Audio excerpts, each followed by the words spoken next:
بسم اللہ الرحمن الرحیم اللہم صلی علی سیدنا و مولانا محمد وبارک وسلم۔ بصرہ کا ایک نوجوان تھا جو ہمیشہ اپنے پروردگار کی نافرمانی کرتا تھا۔ اس کی والدہ اسے برے کاموں سے روکتی تھی مگر وہ باز نہ آتا تھا۔ اس کی والدہ حضرت حسن بصری رضی اللہ تعالی عنہ کی مجلس میں واعظ سننے کے لیے حاضر ہوتی تھی اور حضرت حسن بصری رضی اللہ تعالی عنہ سے سن کر اور پھر واپس آ کر اپنے بیٹے کو وہ واعظ سنا کر ڈراتی تھی۔ جب اس نوجوان کی موت کا وقت قریب آ گیا، وہ نوجوان برے کاموں کی وجہ سے بیمار اتنا ہوا کہ قریب المرگ ہو گیا۔ اس نوجوان کی موت کا وقت قریب ہوا تو اپنی والدہ سے عرض کی کہ تم مجھے حضرت حسن بصری کو میرے پاس لے آؤ، یا مجھے وہاں لے چلو یا حضرت حسن بصری کو میرے پاس بلاؤ تاکہ وہ مجھے توبہ کرنے کا طریقہ سمجھا دیں، میں توبہ کروں اور میں اس دنیا سے چلا جاؤں۔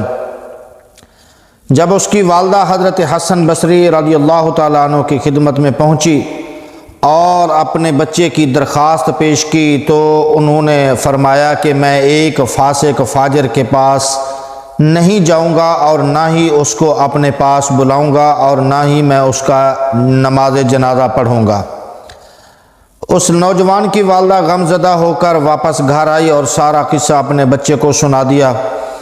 بیٹے نے مرتے وقت اپنی والدہ کو وصیت کی کہ جب میں مر جاؤں تو میری گردن میں رسی ڈال دینا اور مجھے منہ کے بل گھر میں گھسیٹتے ہوئے یہ کہنا کہ خدا کے نافرمان بندوں کی یہی سزا ہوتی ہے، اور پھر گھر میں ہی میری قبر بنانا تاکہ تو مجھے قبرستان میں دوسرے مردوں کے ساتھ دفن کرے گی تو میری وجہ سے دوسرے مردوں کو تکلیف ہوگی، تو مجھ سے تکلیف کسی کو نہ ہو تو میری قبر کو گھر میں ہی بنا دینا۔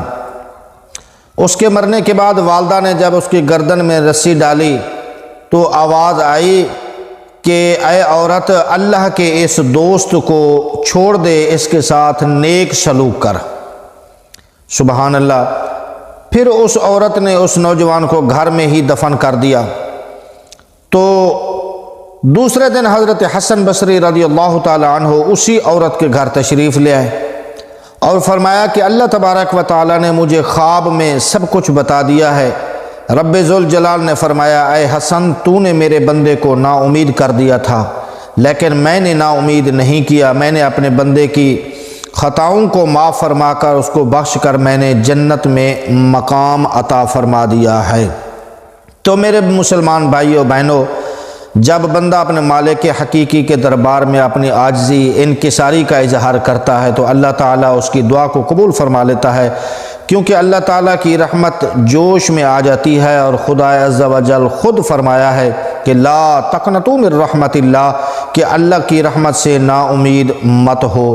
تو ہمیں بخشش کی امید رکھتے ہوئے اپنے مالک حقیقی کے حضور توبہ کرنی چاہیے، عاجزی انکساری کا اظہار کرتے ہوئے اپنے گناہوں پر ندامت ظاہر کر کے اللہ کے حضور بخشش اور رحمت کے طالب ہونا چاہیے، تو پھر اللہ تبارک و تعالی بخوشی ہماری توبہ کو قبول فرما لے گا اور ہمیں ضرور بخش دے گا۔ اللہ ہمیں ہدایت نصیب فرمائے۔ اسی طرح کی مزید نصیحت آموز سبق آموز کہانیاں حکایات سننے کے لیے ہمارے چینل وارث آف اسلام کو سبسکرائب کیجئے اور بیل آئیکن کو آل پر پریس کیجئے تاکہ ایسی سبق اور نصیحت آموز کہانی آپ بر وقت سن سکیں۔ السلام علیکم ورحمۃ اللہ وبرکاتہ۔